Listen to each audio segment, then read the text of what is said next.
ओ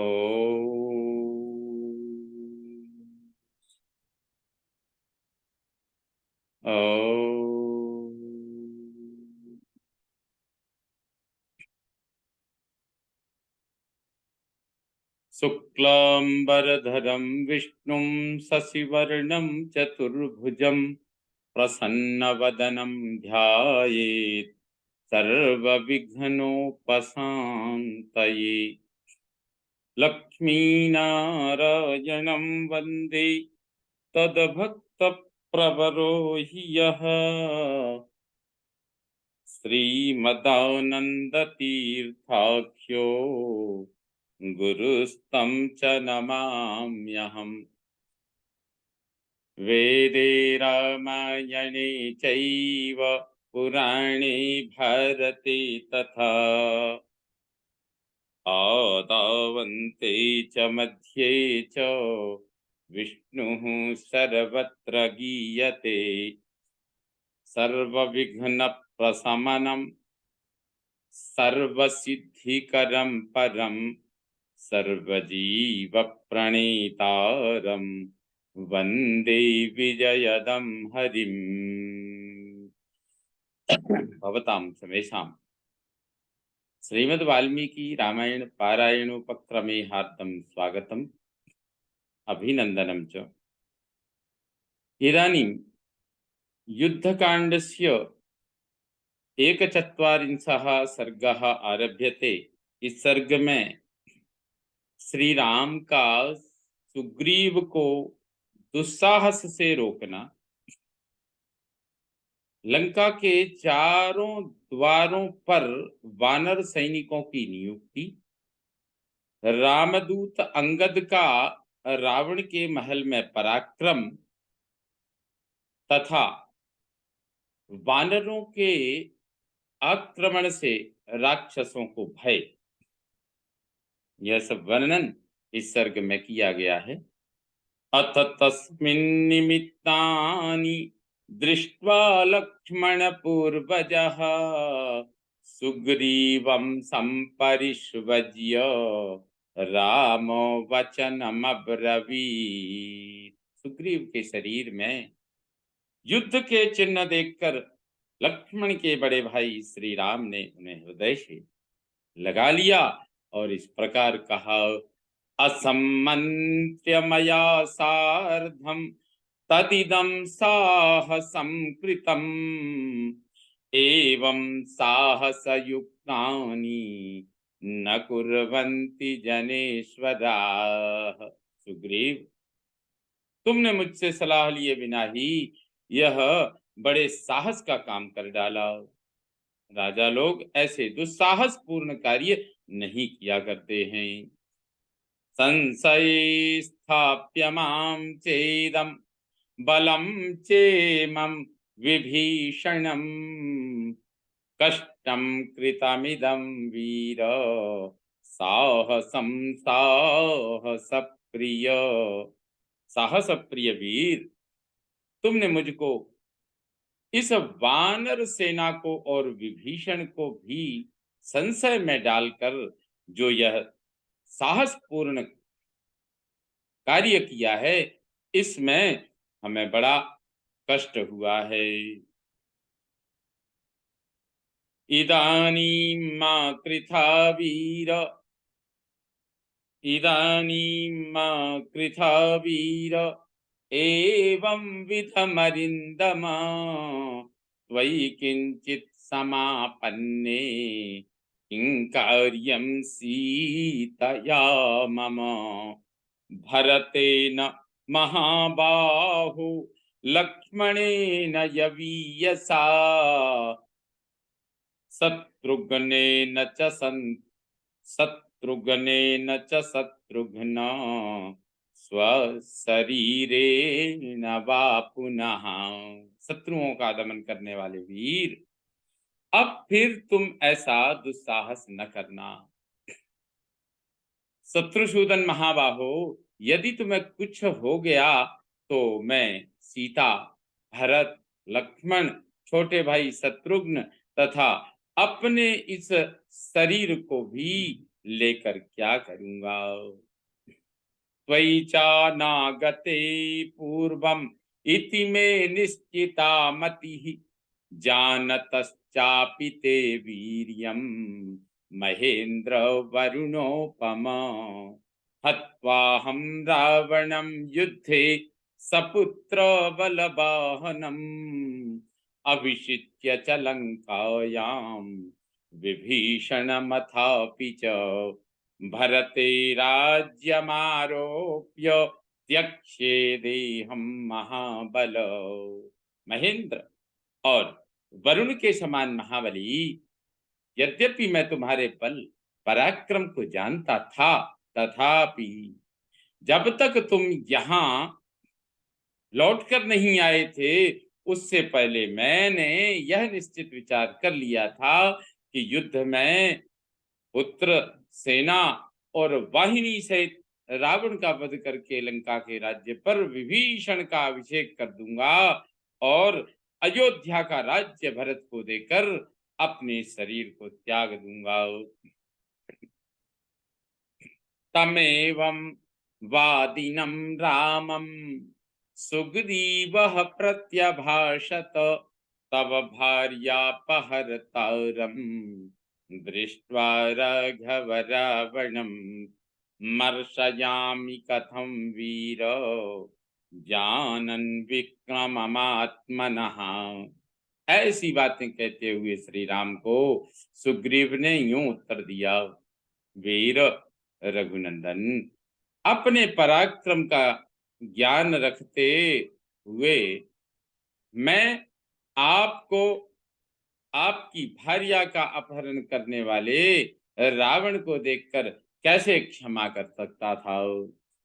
इत्येवं वादिनं वीरम अभिनंद्य च राघवः लक्ष्मणं लक्ष्मी संपन्नम इदं वचनम अब्रवीत। वीर सुग्रीव ने जब ऐसी बात कही, तब उनका अभिनंदन करके श्री रामचंद्र जी ने शोभा संपन्न लक्ष्मण से कहा, परिगृह्योदकं सीतं वनानि फलवन्ति च, बलौघं संविभज्येमं व्यूह्य तिष्ठाम लक्ष्मण।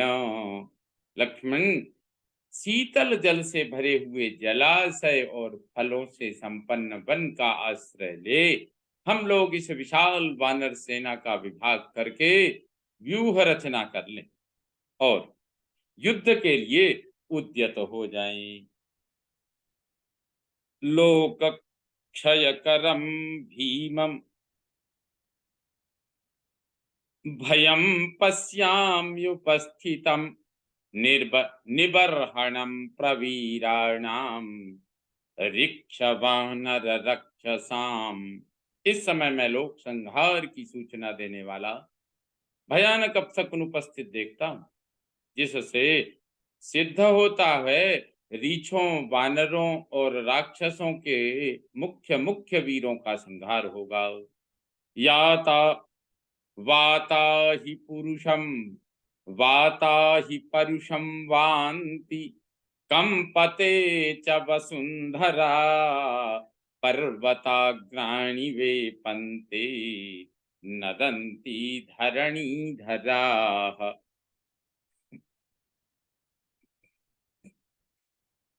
प्रचंड आंधी चल रही है, पृथ्वी कांपने लगी है, पर्वतों के शिखर हिलने लगे हैं और दिग्गज चीत्कार करते हैं।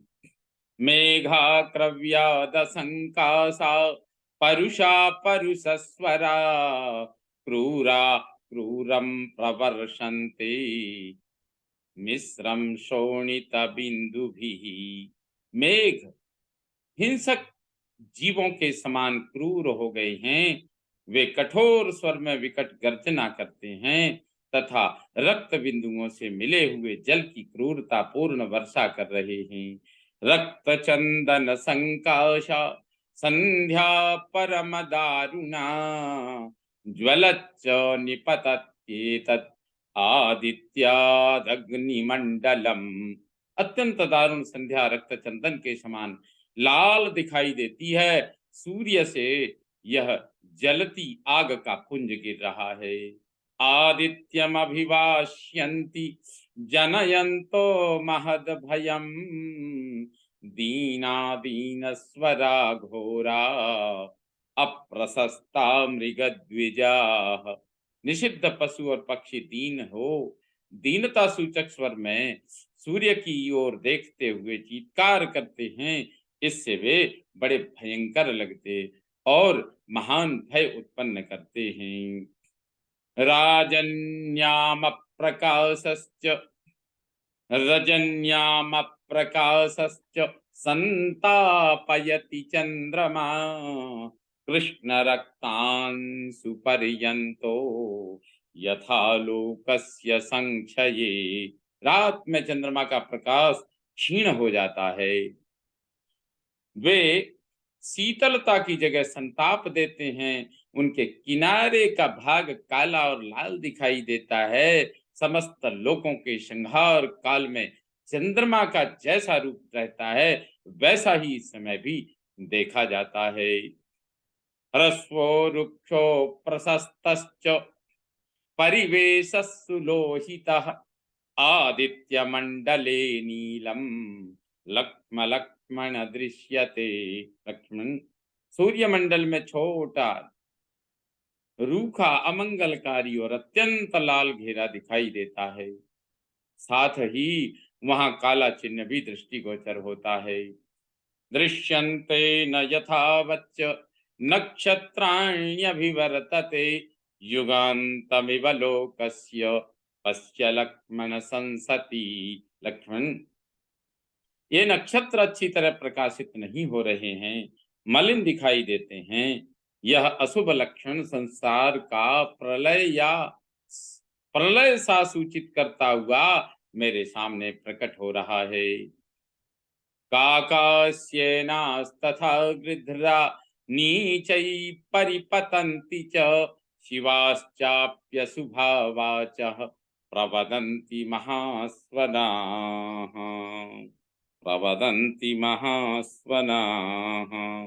कौवे, बाज और गीध नीचे गिरते हैं, भूतल पर आ बैठते हैं और गीदड़ियां बड़े जोर जोर से अमंगल सूचक बोली बोलती हैं। शैलै शूलैश्च खड्गैश्च विमुक्तै कपिराक्षसै, भविष्यत्यावृता भूमिर मांसशोणितकर्दमा।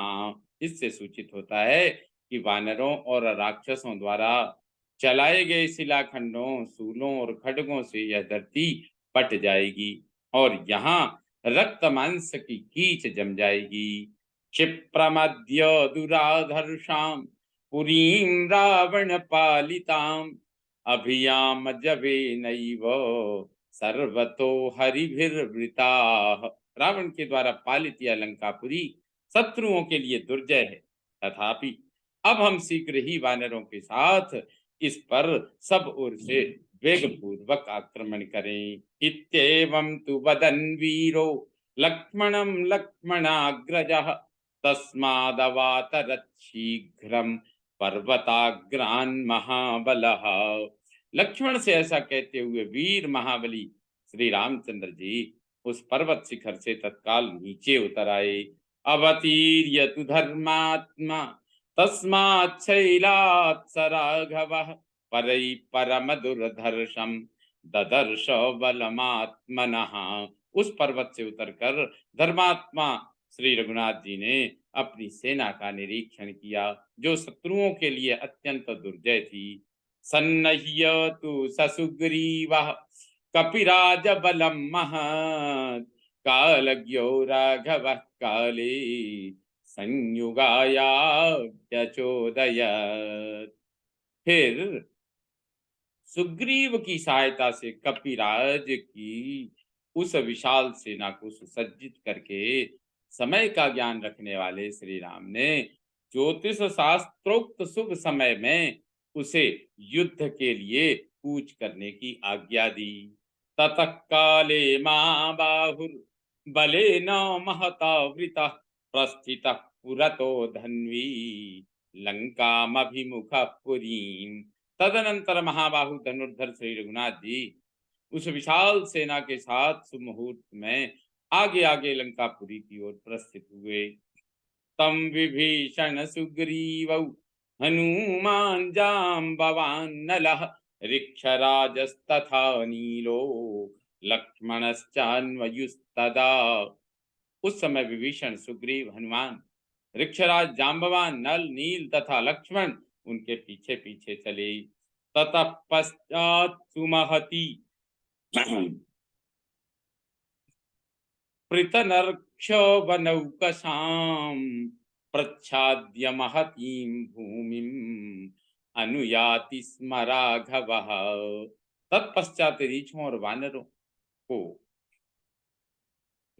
वानरों की वह विशाल सेना बहुत बड़ी भूमि को आच्छादित करके श्री रघुनाथ जी के पीछे पीछे चली। शैल श्रृंगाणि सतसः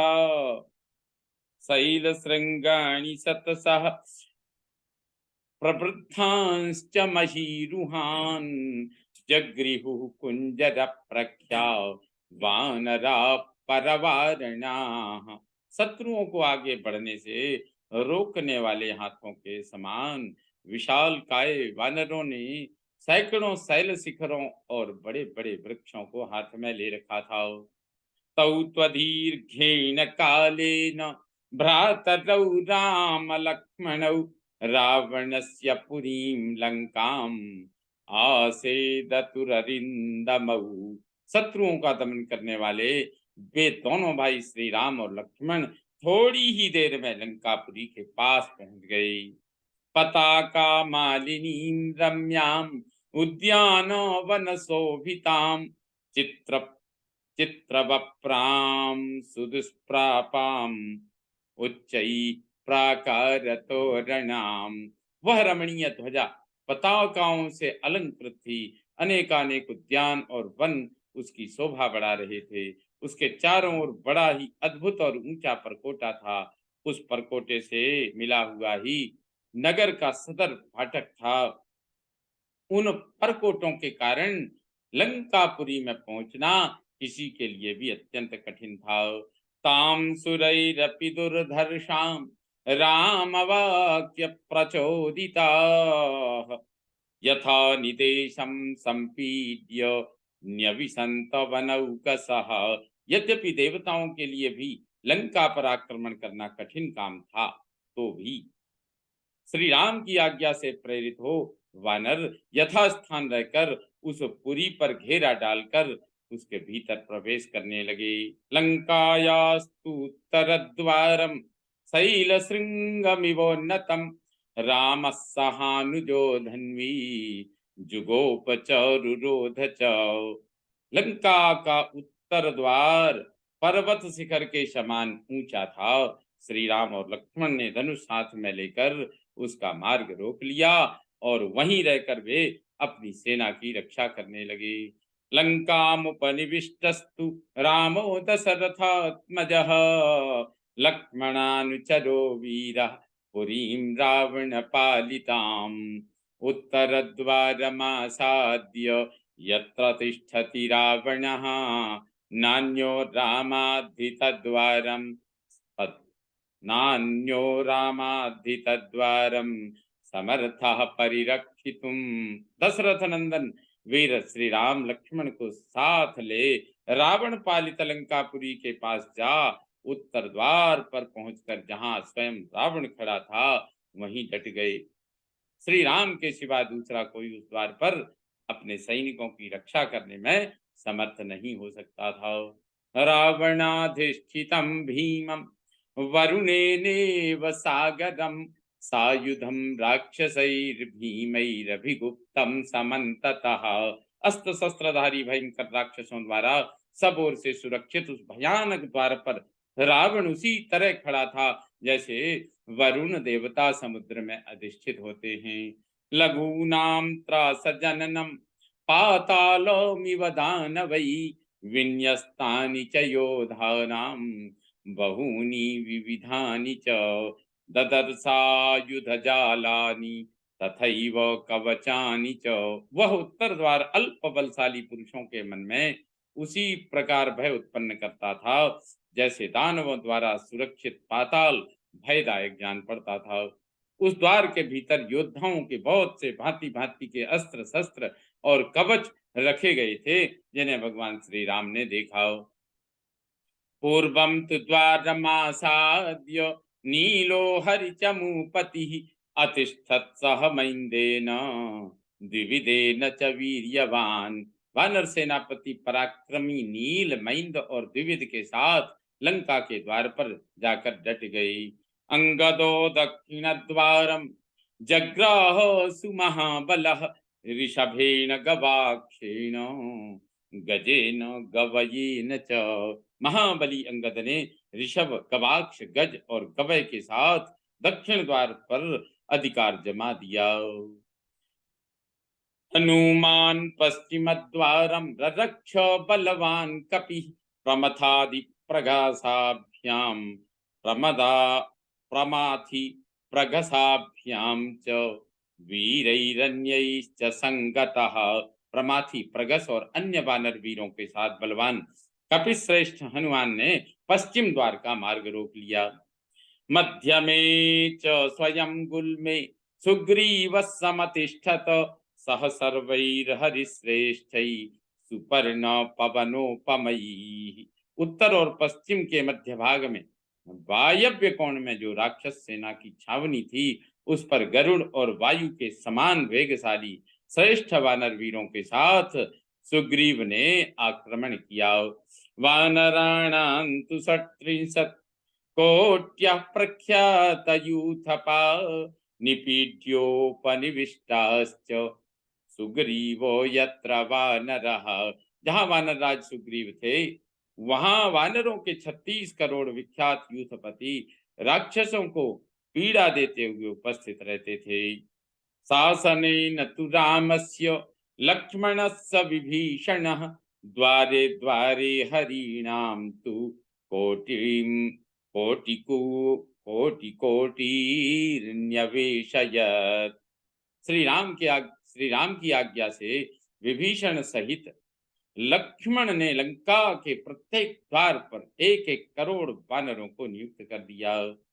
पश्चिमेन तु रामस्य सुषेण सह जाम्बवान् अदूरान् मध्यमे गुल्मे तस्थौ बहुबलानुगः। सुषेण और जाम्बवान बहुत सी सेना के साथ श्री रामचंद्र जी के पीछे थोड़ी ही दूर पर रहकर बीच के मोर्चे की रक्षा करते रहे।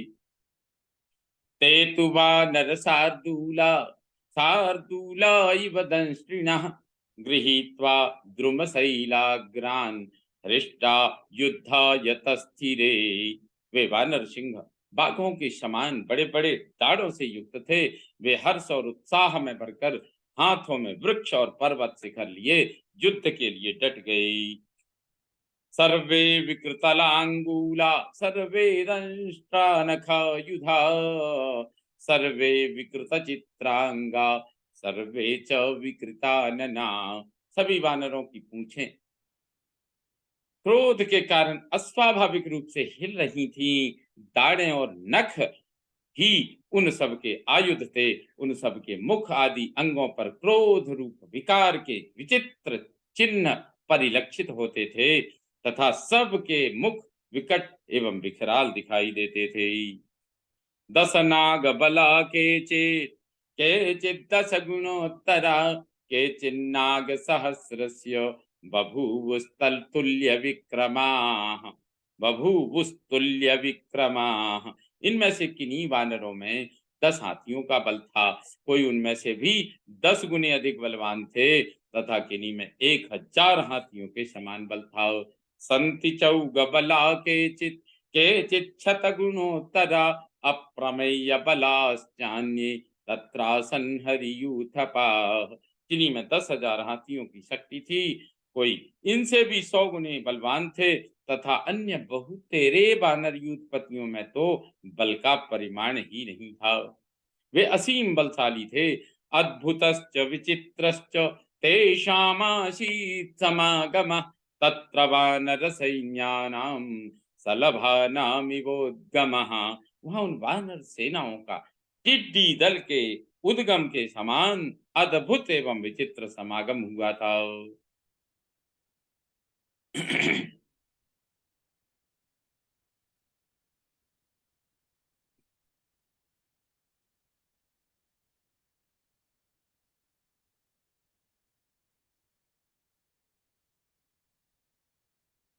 परिपूर्णमिवाकाशं सम्पूर्णेव च मेदिनी लंकामुपनिविष्टैश्च संपतद्भिश्च वानरैः।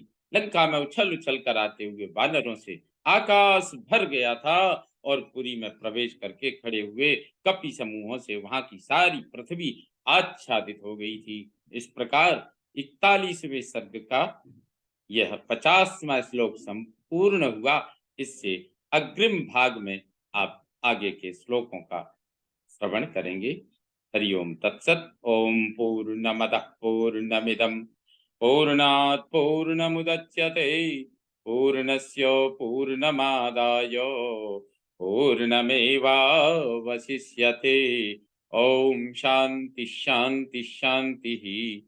सर्वे भवन्तु सुखिनः सर्वे सन्तु निरामयाः सर्वे भद्राणि पश्यन्तु मा कश्चित् दुःखभाग् भवेत्। ओम शांति शांति शांति। श्री रामचंद्रो विजयते तराम।